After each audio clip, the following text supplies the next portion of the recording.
Chào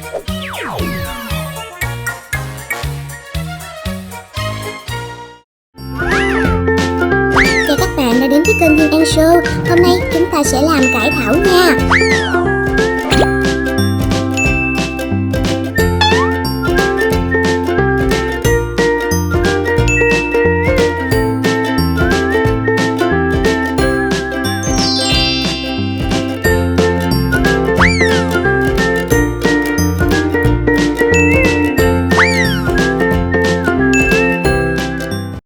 Mình dùng đất sét có màu xanh và màu trắng để làm cải thảo. Bắt tay vào làm thôi nào. Trước tiên dùng đất sét màu trắng để làm lá cuộn hay còn gọi là lá non á.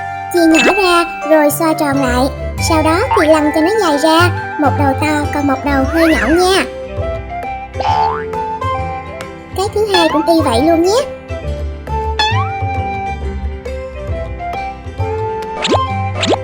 Cái thứ ba này là cuốn lá á, thì nhỏ hơn một chút nè. Mình cũng lăn sao cho một đầu tròn còn một đầu hơi nhọn nha. Lấy một ít đất sét màu xanh, sau đó thì dùng hai ngón tay ép cho nó mỏng lại, tạo dáng thành hình vòng tròn nha. Mà hơi thôi chứ y như vòng tròn thì sao mà được nè. Rồi mình cho lá cải này lên cuốn lá phơi rồi. Sau đó thì mình tạo bề mặt cho cải thảo nha. Dán để vòng cuốn và lá dính thật chặt vào nhau nhé. Các bạn làm từ từ thôi, coi chừng nó dính xuống dưới miếng gỗ này là xấu lắm á. Rồi gỡ ra là nó tùm lum luôn. Phía bên trong cũng tạo bề mặt y vậy luôn.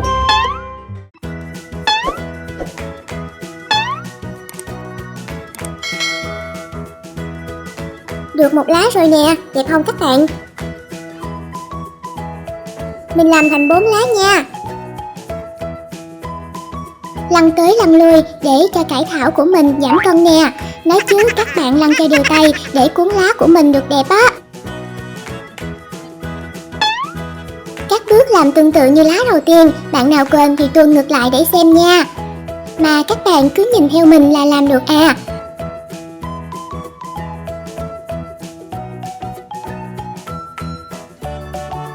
Sau đó mình gắn lá cải vừa làm vào lá cuộn nha.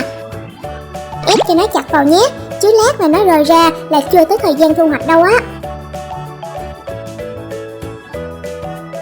Rồi đến lá tiếp theo, dán vào thìa cẩn thận nha, dán cho nó bao quanh hết nè.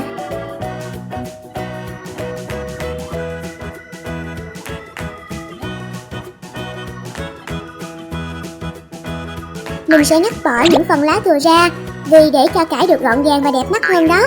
Có ngắt bỏ thì ngắt bỏ ít thôi nhé, ngắt nhiều là nó trụi hết luôn á. Mà các bạn nhỏ của mình ơi, các bạn nên ăn cải thảo thường xuyên vì có nhiều vitamin A, D, C, E rất tốt cho sức khỏe á.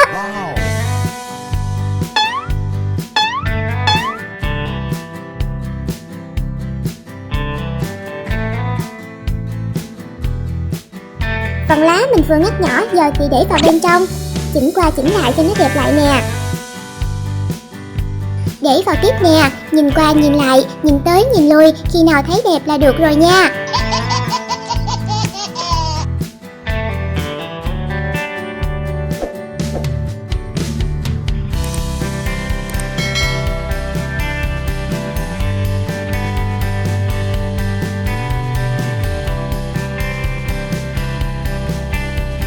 Dùng dao tạo thành các khía trên cuốn nha.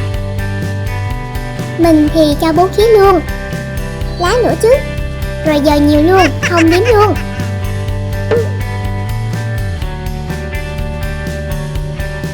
Khía trên cuốn các bạn tạo thành bao nhiêu cũng được hết.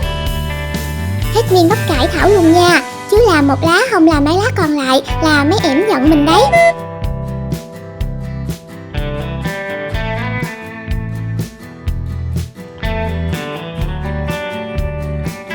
Bắp cải này cũng y vậy luôn.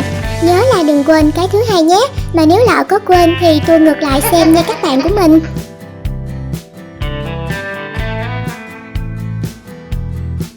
Sau đó lấy thêm một ít màu xanh nhạt và màu xanh đậm.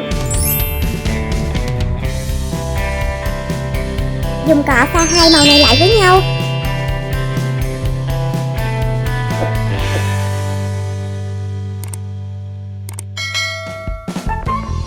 Sau đó tô lên phần rìa lá cải bên ngoài để được xanh tươi hơn đấy.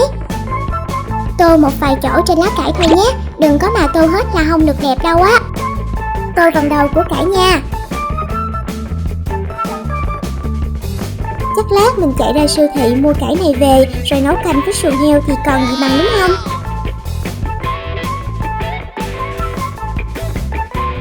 Xong rồi này, đẹp không các bạn?